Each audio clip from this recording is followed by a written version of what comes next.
شروع اللہ کا نام لے کر جو بڑا مہربان نہایت رحم والا ہے۔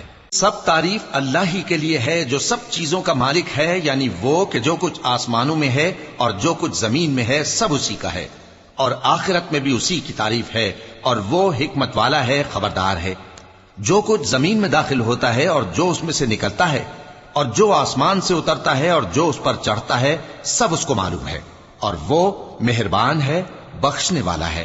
اور کافر کہتے ہیں کہ قیامت کی گھڑی ہم پر نہیں آئے گی۔ کہہ دو کیوں نہیں آئے گی؟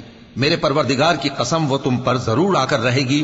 وہ پروردگار غیب کا جاننے والا ہے، ذرہ بھر چیز بھی اس سے پوشیدہ نہیں، نہ آسمانوں میں اور نہ زمین میں، اور کوئی چیز ذرے سے بھی چھوٹی یا بڑی نہیں مگر کتاب روشن میں لکھی ہوئی ہے، اس لیے کہ جو لوگ ایمان لائے اور عمل نیک کرتے رہے ان کو بدلہ دے۔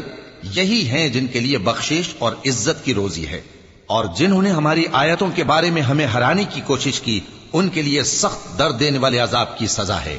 اور جن لوگوں کو علم دیا گیا ہے وہ جانتے ہیں کہ جو قرآن تمہارے پروردگار کی طرف سے تم پر نازل ہوا ہے وہ یقیناً حق ہے، اور اس اللہ کا رستہ بتاتا ہے جو غالب ہے، قابل تعریف ہے۔